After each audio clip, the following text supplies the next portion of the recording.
À toutes les fois où il se passe quelque chose qui touche la santé publique planétaire, souvent, il y a sa fameuse théorie du complot qui sort. Ah oui, mais ça, c'est pour éliminer des êtres humains. Il y en a trop, la planète ne peut pas toffer.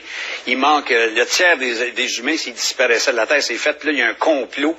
Puis là, il ne faut pas trouver le chose parce qu'il y a des remèdes qui ne soignent pas, mais qui traitent, puis on empoisonne le monde. On s'en vient avec une annonce. Est-ce que c'est comme le bug de l'an 2000? Sera-t-elle aussi grosse, cette pandémie, qu'on nous la promet?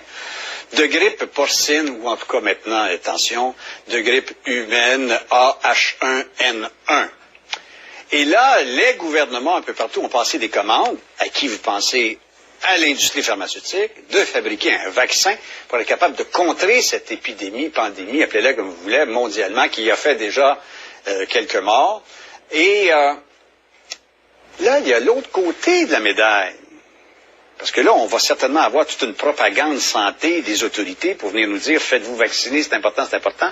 Mais il y a tout l'autre côté de la médaille qui, d'aucuns lèvent des pétitions mondiales pour qu'il n'y ait pas cette vaccination. Ne faites pas ça. Ne vous faites pas vacciner. Il y a eu des plaintes de fait à Obama, à l'Organisation mondiale de la santé. Attention, vous allez être assassinés et tués dans un génocide sans précédent dû à cette vaccination-là. En fin de semaine, à Montréal, il y a effectivement une rencontre, une table ronde, des conférences qui se tiendront sur les opposants à la vaccination.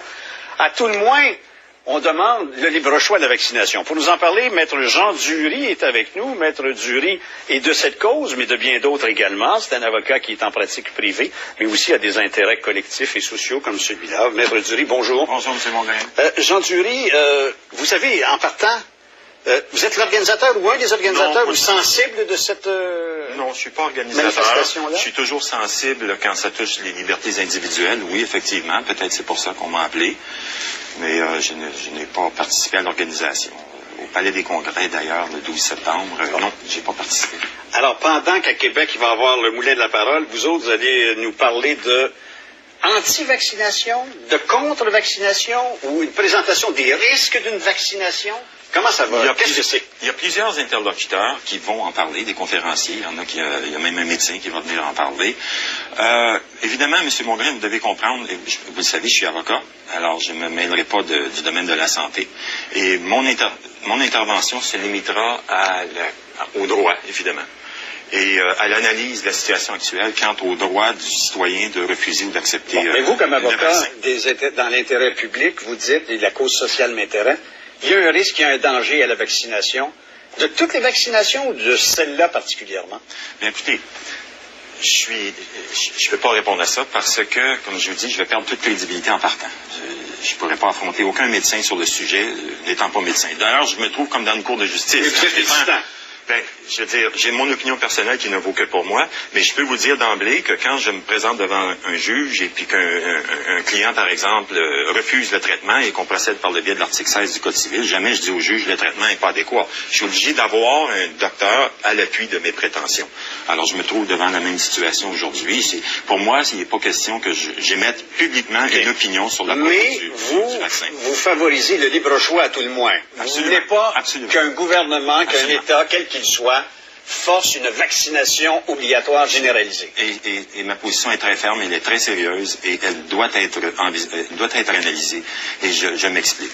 La loi sur la santé publique, décrétée en décembre 2001, suite au problème qu'on a connu aux États-Unis le 11 septembre 2001, la loi décrète que le ministre, à son article 118, le gouvernement peut déclarer un état d'urgence sanitaire dans toute ou partie du territoire. Il peut déclarer un état d'urgence sanitaire et à l'article 123, au cours de l'état d'urgence sanitaire, malgré toute disposition contraire, c'est-à-dire le Code civil, le gouvernement ou le ministre, s'il a habilité, peut, sans délai et sans formalité, pour protéger la santé de la population, ordonner la vaccination obligatoire.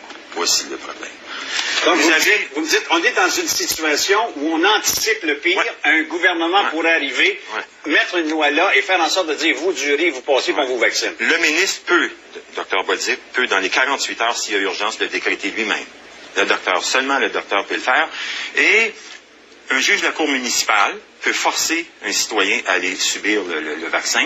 Alors, je trouve ça incroyable que le Code civil décrète que c'est un juge de la Cour supérieure qui peut obliger des soins quand ils sont requis. D'ailleurs, la jurisprudence en matière de soins requis, dans le Code civil, à l'article 16, on a décrété que ça comprenait les soins préventifs. Donc, la question est réglée. C'est pas juste les soins curatifs. Alors, la personne qui dit, ben, c'est pas un soin curatif, ça, c'est un soin préventif. On l'a inclus. Alors, déjà, les cours se sont enlignés sur le sujet et ont décrété que ça comprenait. Donc, on doit en déduire qu'ici, en Cour supérieure, étant donné que ça a déjà été décidé, la question ne se soulève plus. Mais ce que je trouve absolument... Qu'est-ce que vous voulez me dire? Parlez-moi pas d'avocat. Quand la question ne se soulève plus, ça veut dire que... Ben, c'est accepté d'emblée. D'emblée, on peut avoir quelqu'un, un homme peut dire, tout de suite avec ça. Un seul docteur dans la province de Québec peut obliger la province au complet d'être vacciné. Et c'est la loi. Maintenant, un juge de la Cour municipale et de la Cour du Québec, mais j'en reviens pas quand j'ai vu ça, Cour municipale. Ben, ça, c'est le même l'étiquette. Alors, remarquez bien, je ne veux pas dénigrer les juges. Non, c'est pas mon discours. C'est que d'une part, vous avez la Cour supérieure quand c'est les soins requis, et puis tout d'un coup, le gouvernement du Québec dit que c'est la Cour municipale. Bon, maintenant, moi, ce que je dis publiquement, voici mon opinion, parce que je réfléchis. Allez-y, de toute façon, on va à la pause. Mon opinion.